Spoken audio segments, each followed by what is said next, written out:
¿Qué relación tiene el lenguaje universal, como lo es la música, y la psicología? ¿Cómo influye esto en nosotros?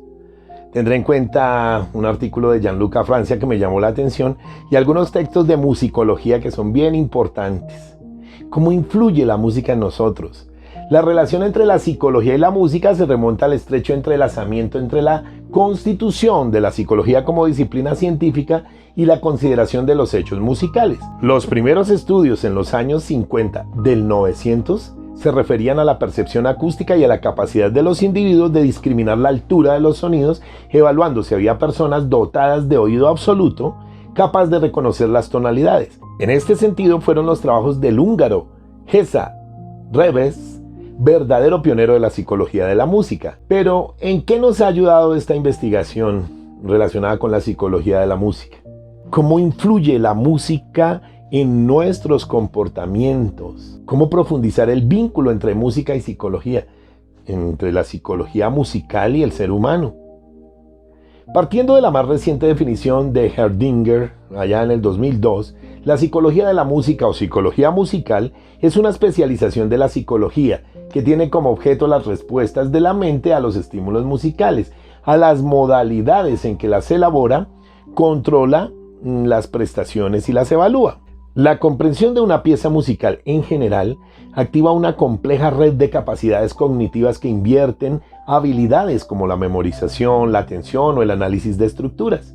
El estudio de los procesos cognitivos aplicados al ámbito musical es el fruto de una larga gestación que hunde sus raíces en las primeras experimentaciones de la psicología científica. ¡Qué chévere es ser melómano! Miren la colección. Excelente escuchar música. Veamos el desarrollo musical. Muchas investigaciones de psicomusicología han investigado a qué edad y cómo se desarrolla en el niño la capacidad de comprender la música. Ya hacia los 8 meses, el niño, completando el desarrollo auditivo, produce espontáneamente balbuceos de canciones, babbling song. Se divierte haciendo y repite tales vocalizaciones con una cierta frecuencia, así como vocaliza simples sílabas. No solo eso, sino que ya a los 4 meses puede mover los ojos en sentido vertical adecuadamente al escuchar un sonido alto o un sonido bajo. Naturalmente, las respuestas del niño en los primeros 3 años son motoras o vocales. Logra reconocer breves melodías y a los 3 años sabe cantar pistas musicales con una extensión tonal de una tercera menor descendiente. Por ejemplo, sol, mi, que corresponde al sonido de una sirena o de los cánticos. Luego discrimina las estructuras rítmicas y las reproduce con el latido de las manos ya a los 5 añitos. A partir de los 7 años, las habilidades musicales se desarrollan aún más, logrando discriminar diferentes intervalos melódicos, distinguiendo notas individuales de acordes. Todo esto sucede tanto por mayores capacidades cognitivas como por un proceso de aprendizaje tonal, según el cual a partir de los 6 años, nuestro oído se vuelve sensible a los sonidos que escucha.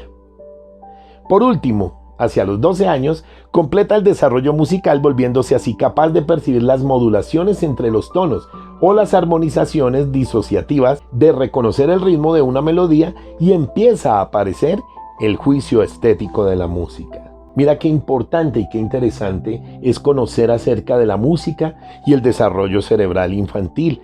Desde aquí ya están empezando las primeras apreciaciones. Veamos la relación entre música y emociones. ¿Cómo influye la música entonces en el comportamiento? Se han escrito ríos de palabras sobre la psicología de la música y se han elaborado teorías que hoy se consideran prácticamente siempre válidas. Por ejemplo, se sabe que los intervalos entre las notas son responsables de reacciones bastante reproducibles entre individuos diferentes. Las composiciones para semitonos generan tensión, el tiburón precisamente, mientras que un intervalo de quinto, do, sol, es tan perfecto y agradable que resulta el equivalente musical de un círculo en las artes figurativas. Aquí nos preguntaríamos, ¿por qué la música puede afectar tan profundamente nuestras emociones?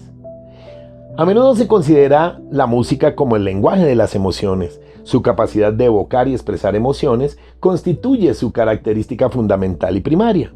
La música expresa emociones que los oyentes perciben, reconocen o son emocionalmente tocados. Además, varios estudios han sugerido que la razón más común por la que se escucha la música es para poder influir en las emociones.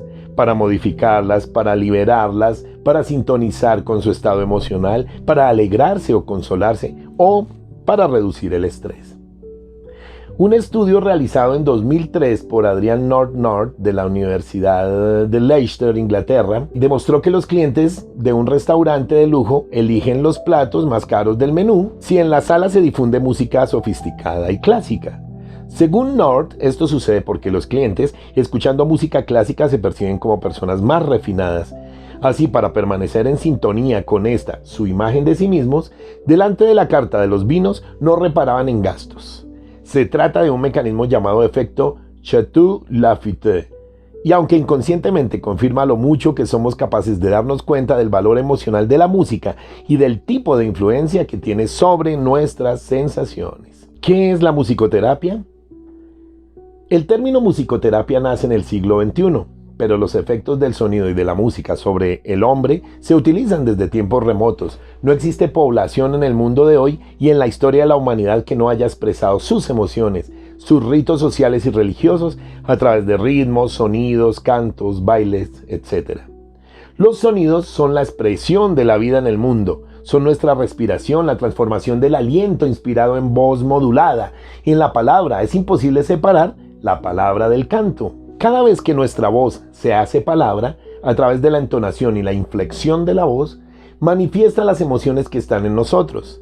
La musicoterapia es el arte de captar estas emociones, de transformarlas, de dar vida a nuevas emociones que tranquilizan, animan, ayudan donde hay dificultades. La musicoterapia funda sus bases en el hacer música. Incluso para quien no es capaz ni de leer una partitura ni de tocar, es el musicoterapeuta que sabe transformar hacer música, el juego de quien toca un instrumento musical, de modo espontáneo. Nace así un modo de hablar, de dialogar directo e inmediato, que se va a llamar el diálogo sonoro. En mis prácticas de musicoterapia con algunos clientes, la primera exigencia es dirigirnos a las necesidades y a los problemas del usuario a través de la música. El objetivo no es proponer la música como forma artística, sino como medio que implica todos los sentidos produciendo una serie de estimulaciones. Estimulaciones de tipo visual, táctiles, kinestésicas.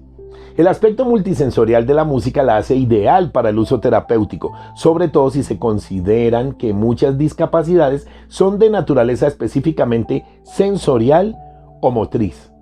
Les comento que ha sido una experiencia espectacular. Y ha funcionado, es lo más importante. La musicoterapia que utilizamos en nuestras sesiones puede ser utilizada en varios niveles como la enseñanza, la rehabilitación o la terapia. Y con respecto a estos dos últimos, los ámbitos de intervención se refieren preferiblemente a la neurología y a la psiquiatría, la discapacidad intelectual, la discapacidad motora, la enfermedad de Alzheimer y otras demencias, la psicosis, los trastornos depresivos, los trastornos somatoformes, especialmente síndromes de dolor crónico. También manejamos trastornos del comportamiento alimentario, anorexia nerviosa. En fin, otras aplicaciones de la musicoterapia se han estudiado en el campo anestesiológico y quirúrgico, como el uso en los preoperatorios. Está funcionando. La musicoterapia es excelente para todo este tipo de males que aquejan a la humanidad, que nos aquejan a los seres humanos.